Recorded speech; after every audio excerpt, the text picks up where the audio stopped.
Hello and welcome. Namaste. I'm filming this just a few days before the winter solstice on December 21st, which is the shortest day of the year. So since the summer solstice in June, the light has been getting slowly, we've been having less and less hours of daylight. And that will peak at the winter solstice, which will be the shortest day of the year. And then after that, the light will start to return.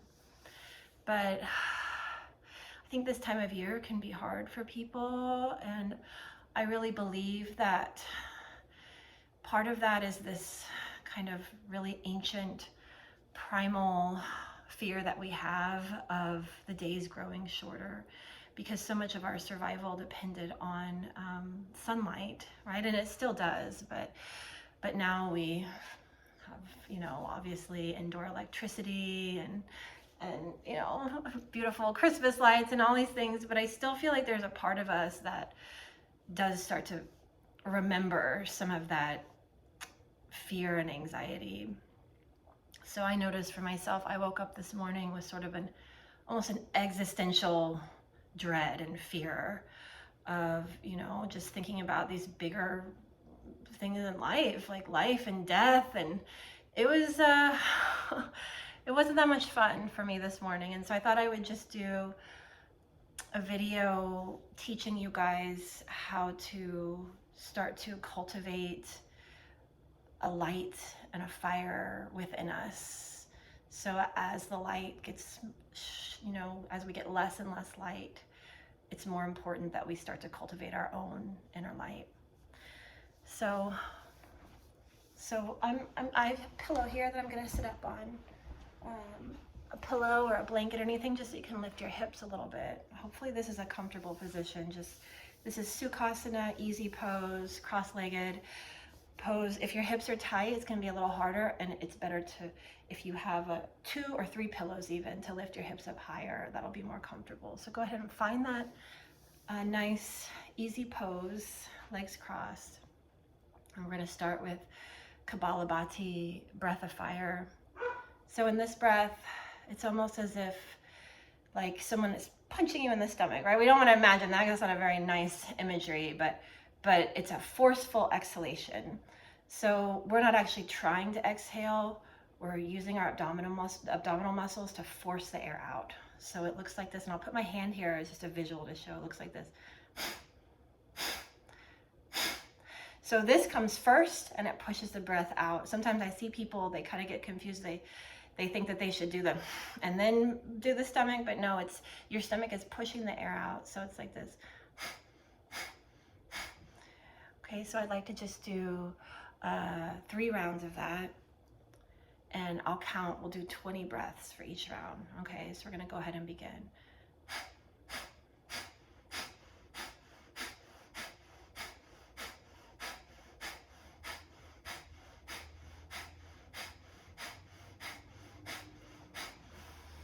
And then relax, breathe normally. Take a big breath in, a big breath out.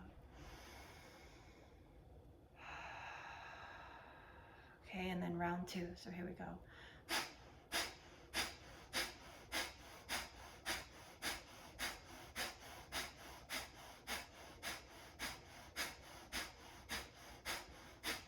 And then just relax, breathe normally. Close down your eyes. And then round 3, ready?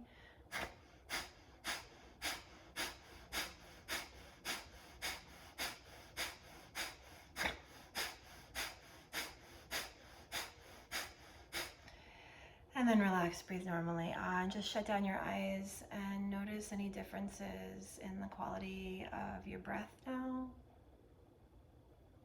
and the quality of your thoughts, your emotions.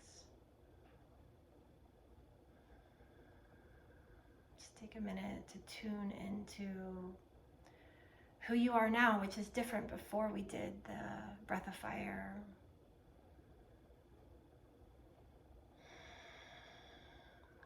And then slowly opening the eyes,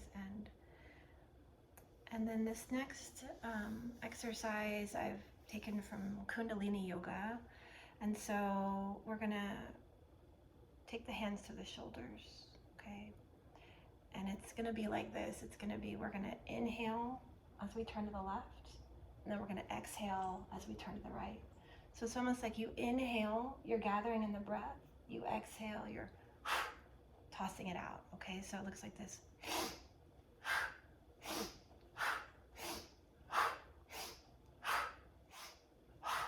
All right. On the exhale, we're gonna exhale through the mouth. Okay, so here we go. Ready?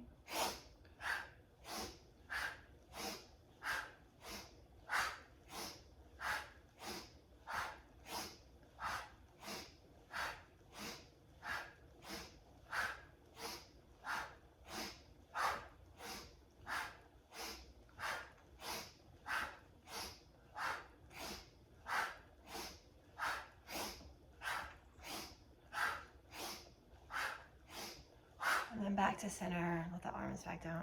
Ooh, close your eyes. Oh, notice any sensations now, especially in your head, neck, and chest. For me, I'm feeling sort of a tingling vibration in my head. It's a very pleasant feeling. So just take a moment to notice that.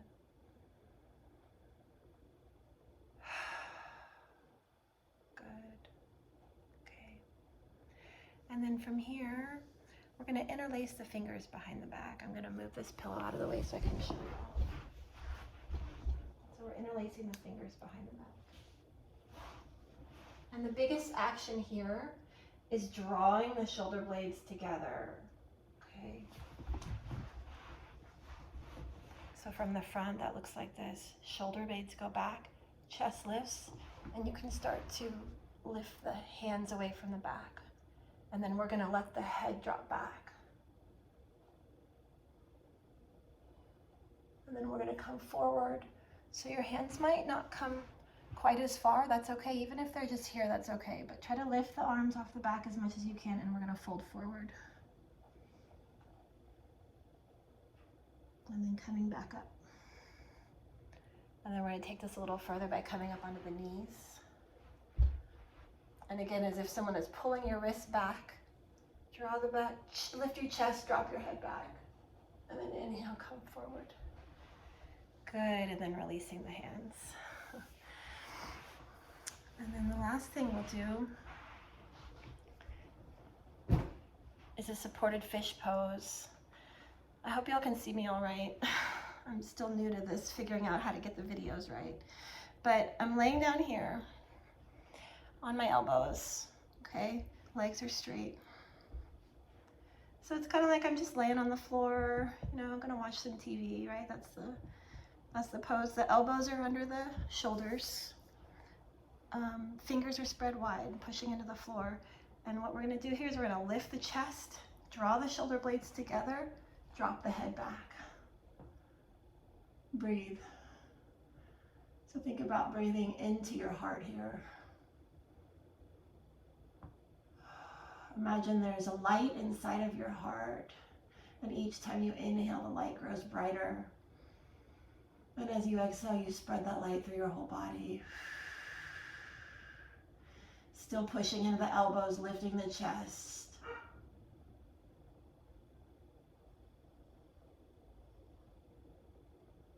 And then to come out of it, we slowly lift the head. Okay. And then press up and come back into sitting. So, I know that was really short, but these are just a few simple practices that you can do to start to relieve some of that natural anxiety that comes. And I also just wanted to validate that it's normal to feel anxiety. It's normal to feel depression. And rather than running away from those emotions, those difficult emotions, with yoga, we can use our yoga practice to actually go deeper into those emotions, right? Which, ironically enough, the more we're running from unpleasant emotions or situations, the more that they tend to linger. What you resist persists. But when we go into them, for whatever reason, they tend to get lighter once we acknowledge them and nurture them rather than running away from them. So I wish you all the best this holiday season, and may you continue to cultivate your inner light. Namaste.